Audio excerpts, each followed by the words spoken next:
আজকে এই অনুষ্ঠানে আসতে পেরে আমার নিজেকে খুব ভালো লাগছে, কারণ সত্যি তাঁত শিল্পর একটা বড় জায়গা রয়েছে, যে জায়গাটা হয়তো ধীরে ধীরে আমরা দেখছিলাম হারিয়ে যাচ্ছে, বা কোথাও কোথায় ভয় পাচ্ছেন তাঁত শিল্পীরা যে আমরা কতদিন এভাবে যে অন্যান্য বাইরে থেকে আসছে যে জামা কাপড়, সেইগুলো হয়তো অনেকটা সস্তা, সেই জন্য সেই জামা কাপড়ের প্রতি মানুষের আগ্রহ বাড়ছে।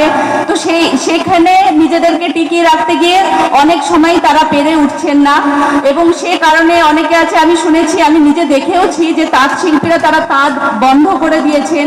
তো সেক্ষেত্রে এইরকম অনুষ্ঠান ভীষণ দরকার, এবং তার সঙ্গে পশ্চিমবঙ্গ সরকার যেভাবে এগিয়ে আসছেন তাদেরকে হেল্প করার জন্য, সাহায্য করার জন্য নতুন নতুন প্রচুর প্রকল্প, আমি সেটা জানতাম না, আজকেই জানতে পারলাম যে কোন কোন ধরনের প্রকল্পগুলো আসছে তাদেরকে একটু সাহায্য করার জন্য। মুখ্যমন্ত্রী মমতা ব্যানার্জির ঐকান্তিক প্রচেষ্টায় আজকে এই যে মেলা আমরা উপস্থাপিত করছি, যদি আমরা পুরনো দিনে ফিরে যাই, আমরা আজকে হয়তো অনেক ব্র্যান্ডেড বিভিন্ন কোম্পানির জামা কাপড় পরি, বিভিন্ন কোয়ালিটি মেনটেন করি, কিন্তু একটা সময় যেটা ছিল শুধু হাতে তৈরি জামা কাপড়ই দিয়েই শুরু হয় আমাদের আবরণ আচ্ছাদন ঢাকা। লুপ্ত প্রায় অবস্থায় চলে গিয়েছিলেন, সে তাঁত শিল্পীদের অবস্থার রুগ্ন অবস্থার মধ্যে চলেছিল, কিন্তু মাননীয় মুখ্যমন্ত্রী বাংলার মসনদে বসার পর থেকে উনি তন্ত্রশিল্পীদের পাশে দাঁড়ান, তাঁতজীবীদের পাশে দাঁড়ান, তাদেরকে প্রতিষ্ঠিত করার চেষ্টা করেছেন। প্রতি বছরই এই মেলা আমরা জানি টাউন হল ময়দানে হয়, কি কারণে এবার হলো না আমি বুঝতে পারছি না, যে আগে থাকতে হয়তো কোনো বুকিং করে নাই, কারণ টাউন হল সবসময় বুক থাকে। এত বড় একটা মেলা প্রতি বছর 1 মাস ধরে টাউন হলে চলে, এত ছোট জায়গার মধ্যে আমাকে যখন ফোন করছে আমি তো বুঝতেই পারছি না মেলাটা কোথায় হবে। আমি বলছি টাউন হলে না আমাদের হাউজিং মাঠে, বলছে না আমাদের এই খ্রিস্টান চার্চের এখানে হবে। আমি বললাম ওখানে আবার মেলা কি করে হবে এইটুকু জায়গায়? সেটা এখন দেখলেই বোঝা যায়, আধিকারিকরা যারা রয়েছেন এই দপ্তরে তারাও অবশ্যই রয়েছেন, যে তাঁতবস্ত্র এই মেলা প্রতি বছর বর্ধমান শহর এখানে অনুষ্ঠিত হওয়ায় কোটি কোটি টাকা বিক্রি হয় পুজোর সময়। আমরা এটা জানি, আমাদের মাননীয় মন্ত্রী স্বপন দেবনাথ প্রতিবার বলতেন যে বছর এত টাকা এখানে বিক্রি হয়েছে।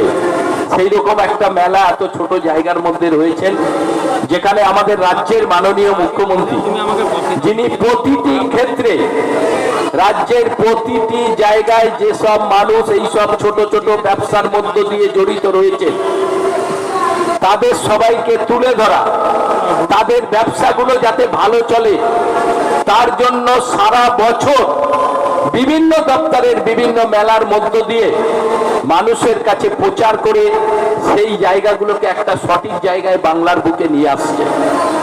এই তাঁত শিল্প একবারে বসে গেছিল, রাজ্যের মাননীয় মুখ্যমন্ত্রী আবার বাংলার বুকে এই তাঁত শিল্পকে তুলে ধরেছেন বাংলার মানুষের কাছে। আমরা মনে করি যে আমাদের শহরের বুকে এখানে পুজো পর্যন্ত এই মেলা চলবে, অবশ্যই বিক্রি হবে, কারণ প্রতি বছর হয়। প্রতি বছর মানুষ জানে টাউন হলে গেলে আমি ভালো ভালো তাঁতের কাপড় কিনতে পারবো কম পয়সার মধ্যে, কিন্তু এবার মেলাটা এখানে হয়ে গেছে, হয়তো অনেকের অসুবিধা হবে, তারা হয়তো ঠিক মতো জানতে পারবে কিনা, কিন্তু এত ছোট জায়গার মধ্যে প্রচুর লোকজন ভাবে সমাগম হবে, তারাই বা কিভাবে যাওয়া আসা করবে। তার মধ্যে হয়তো সব জায়গা সব সময় পাওয়া যায় না, কারণ সারা বছর মেলার মধ্য দিয়ে আমাদের সরকার চলে। এবং সবচেয়ে ইম্পর্টেন্ট যাদের জন্য এই মেলা, যারা বিকিনি পসরা নিয়ে এসেছেন, অনেক দূর জায়গা থেকে এসেছেন। পূর্ব বর্ধমান এখনো একটা অনেক বড় জেলা, এই জেলার বিভিন্ন প্রান্ত থেকে, কাটোয়া, কালনা, সমুদ্রগড়, ধাত্রীগ্রাম এসব এলাকা থেকে, এমনকি এই জেলার বাইরে থেকেও অনেকে এখানে এসেছেন। আমি এখানে দেখলাম ভালুকবাসা দন্তুবাই সমিতিরও স্টল রয়েছে। আমি ওই ভালুকবাসা যেখানে পড়ে সেখানে অনেকদিন আগে সেখানকার ব্লক ডেভেলপমেন্ট অফিসার ছিলাম। তো এই মেলা মানেই তো একটা মিলন ক্ষেত্র। এখানে এই পেশাতে নিযুক্ত যে বয়ান শিল্পীরা আছেন তাদের একটা এখানে মঞ্চ, অনেক বাধা সত্ত্বেও, অনেক প্রতিবন্ধকতা সত্ত্বেও তাঁত শিল্পকে আপনারা এগিয়ে নিয়ে যাচ্ছেন এখানে। এবং আজকের এই মেলায় সমবেত হয়েছেন আপনারা। এই সুযোগে আমাদের পশ্চিমবঙ্গ সরকারের কয়েকটা বেশ কিছু ভালো প্রকল্প, এটা গত মার্চ 24 থেকে শুরু হয়েছে, সেগুলোর সুবিধা যাতে ব্যাপকভাবে এখানকার তাঁতিরা, বয়ন শিল্পীরা নিতে পারেন